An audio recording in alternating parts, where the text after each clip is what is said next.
औज़ुबिल्लाहिमिनश्शैतानिर्रजीम बिस्मिल्लाहिर्रहमानिर्रहीम। The modern house building cooperative society उंगो की व गुन्ना कलां के तमाम मेंबरान को नौफल ज़किया की तरफ से सलाम अलैकुम। मेरा आज का जो व्लॉग है वो है वाटर सप्लाई के बारे में। गुन्ना से भी कंप्लेंट आ रही है कि गुन्ना टाउन जो है फ़ेज़ 2 वहाँ पे भी वाटर सप्लाई जो है वो नहीं है। काफ़ी दिन जो है वो वाटर सप्लाई नहीं आती। लेकिन दी modern house building cooperative society phase 1 जो है यहाँ का हाल ये है कि गुज़िश्ता 5 माह से 6 माह हो गए पानी की सप्लाई नहीं है। आज हो गई है 4 फरवरी 2025। 2 जून 2024 को जब मौजूदा मैनेजमेंट कमेटी ने इक़्तिदार संभाला, गो इससे पहले भी इत्तेहाद ग्रुप ही बरसर इक़्तिदार था और अब फिर इत्तेहाद ग्रुप बरसर इक़्तिदार है। पहले बेटा था, अब बाप है, उससे पहले भी वालिद साहब थे इनके, यही थे, खालिद वसीम साहब थे। गुज़िश्ता 24 सालों से ज़्यादा अरसा हो गया, 26 साल हो गए इत्तेहाद ग्रुप जो है वो बरसर इक़्तिदार है। और हर इलेक्शन में एक ही नारा होता है, रिकॉर्ड तरक्याती काम। मैंने बार बार ये क्वेश्चन रेज़ किए, लेकिन कोई भी मैनेजिंग कमेटी का बंदा जो है इस सवाल का जवाब नहीं देता। मैंने पूछा कि वाटर सप्लाई जो है उसमें आपने क्या काम किया, सीवरेज का जो निज़ाम है उसमें आपने क्या तरक्याती काम किए, जो बिजली की सप्लाई के लिए ट्रांसफार्मर्स हैं उनके बारे में बताएं कि आपने अपने दौरे इक़्तिदार में कितने का इजाफ़ा किया। ये भी बताएं कि आपने हॉस्पिटल के मद में कोई काम किया, सेहत के बारे में, पार्क्स में कोई इजाफ़ा किया, सफाई के निज़ाम को बेहतर किया, रोड्स पे पानी खड़ा हो जाता है उसमें क्या कमी आई, नहीं। फिर ये कि एंट्रेंस में या इसकी चार दीवारी पे कोई काम हुआ, क्या इसकी ग्राउंड्स बेहतर हो गई, क्या लोगों को इंडोर गेम्स की कोई फैसिलिटी आपने प्रोवाइड की, क्या लोगों को इदारे ने कोई कन्वेंस प्रोवाइड की। इन तमाम सवालों का जवाब जो है ना वो है नहीं। अब मैं आपको वाटर सप्लाई से शुरू करने लगा हूँ, फ़ेज़ 1 से। फ़ेज़ 1 1962 में मुकम्मल तौर पे मार्ज वजूद में आ गया। इसका प्लान 1952 में था, लेकिन इसको अमली जामा पहनाते 1962 में ये मार्ज वजूद में आ गया। उस वक़्त खान फैमिली जो है वो उसने इसका चार्ज संभाला। दी modern house building cooperative society जो है उस वक़्त क्योंकि 1 यूनिट था, ये बाद में आके कोऑपरेटिव सोसाइटी बनी।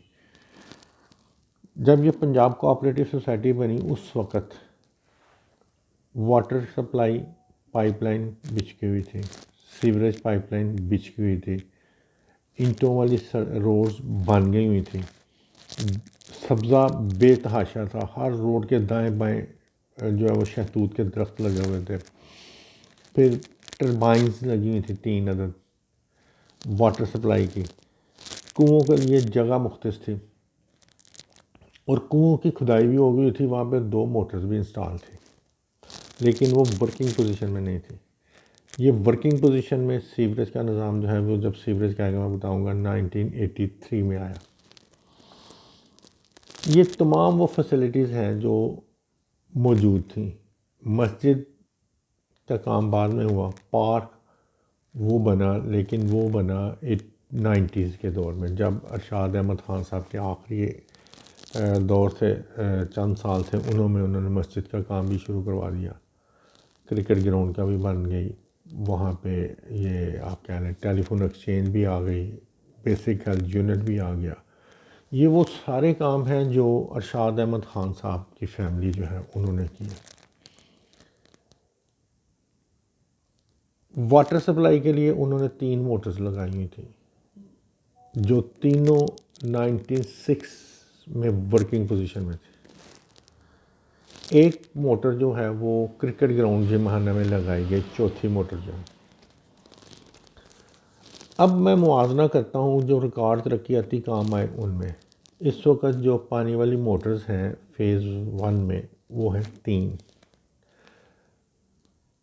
एक वो हॉकी ग्राउंड जो थी जहाँ पे अब प्लाटिंग होके वहाँ पे घर भी बन गए, वहाँ पे जो मोटर थी वो गायब हो गई है। एक इंडस्ट्री एरिया में लगी हुई थी मोटर जो है, जो सारा सप्लाई करती थी। एक ये मरकज़ी दफ्तर जो है वहाँ पे लगी हुई है। एक जो है वो स्कूल के साथ लगी हुई है। ये इस वक्त 4 मोटरें जो है वो टोटल लगी, जो 3 वर्किंग पोजीशन में है।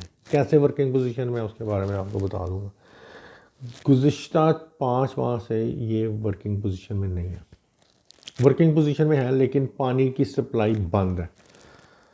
कल बरोज़ 3 तारीख को एक मैनेजिंग कमेटी के रिश्तेदार हैं, उन्होंने अपने लेंटर का काम करवाना था, लेंटर की भरवाई करवानी थी। तो उन्होंने मोटर वगैरह की सप्लाई नहीं थी, मोटर वगैरह नहीं थी लगवाई हुई या उनकी ख़राब हो गई। तो सोसाइटी ने सुबह 9 बजे से लेके तो 2 बजे तक पानी की सप्लाई जारी रखी। इसका मतलब ये है कि ये तमाम मोटर्स जो मौजूद हैं वो वर्किंग पोजीशन में है, वो वर्किंग पोजीशन में है। पाइपलाइन जो है वो बिल्कुल ठीक है, लेकिन नीयत ख़राब है। इनकी नीयत ख़राब है जिस वजह से पानी की सप्लाई गुज़िश्ता 5 माह से बंद है। और बहाना क्या है कि इनकम नहीं है। इनकम के बारे में भी मैं इंशाल्लाह ताला आप लोगों को जो है वो वाज़ा करूँगा। आज सारा दिन फिर मोटर जो है वो नहीं चली पानी वाली। अगर ये इसको मिसाल दें कि ऐसी मिसाल कहाँ मिलती है, तो वो करबला के मैदान में मिलती है। यजीद ने ये काम किया था। अब जो यजीद को फॉलो करेगा हम उसको अहले यजीद ही कहेंगे। और जो अहले यजीद है, मैं आप लोगों के लिए ये सवाल छोड़ के जाता हूँ, वो कलमा गो तो थे, उनमें आलम भी थे, उनमें हाफिज़ भी थे, नमाज़ें भी 5 वक्त की पढ़ते थे, लेकिन क्या उनका ईमान पुख्ता था? क्या जो यजीद के साथी थे वो उनका ज़मीर ज़िंदा था? क्या वो आज़ाद ज़हन के थे? मेरे नज़दीक वो सारे ग़ुलाम थे यजीद के और उसकी ताकत के। वही हिसाब इधर मॉडल टाउन में इस वक्त कि जितनी मैनेजिंग कमेटी है उनमें से कोई फ़र्द ऐसा नहीं है जो बैठ के मीटिंग में कहे कि जनाब पानी की सप्लाई क्यों नहीं दे रहे, पानी की सप्लाई दें। जब मोटर्स चल रही हैं, मोटर्स वर्किंग पोजीशन में है, बिजली है, लोगों से पैसे इकट्ठे हो रहे हैं, तो फिर आप पानी की सप्लाई क्यों नहीं दे रहे? अगर वो नहीं कह रहे तो इसका मतलब है वो भी अहले यजीद में शामिल है। और अहले यजीद की में अगर तो किसी बंदे को ये लगता है कि उस वक़्त के जो अहले यजीद हैं या यजीद के जो साथी हैं या जिनमें वो सिफ़ात मौजूद हैं उनके ज़मीर ज़िंदा हो सकते हैं, तो मुझे ज़रूर बताइएगा कमेंट्स में। मेरी आप लोगों से ये रिक्वेस्ट है कि मेरे चैनल को सब्सक्राइब कीजिएगा। आप लोगों का बहुत बहुत शुक्रिया। और चैनल्स की सब्सक्रिप्शन का जो रेशियो है वो काफ़ी तेज़ी से आगे जा रही है। इसका ये नतीजा है कि मुझे लग रहा है कि आप लोगों को मेरी वीडियोस पसंद आ रही हैं। मुझे मेरे चैनल को सब्सक्राइब कीजिएगा। अपनी राय से ज़रूर मुझे जो है ना वो आगाह कीजिएगा, चाहे मुझे टेलीफोनिक रब्ते से या मुझे कमेंट्स के ज़रिए ज़रूर रब्ता कीजिएगा। मेरे अगले व्लॉग तक के लिए मुझे इजाज़त दीजिए। अल्लाह हाफ़िज़।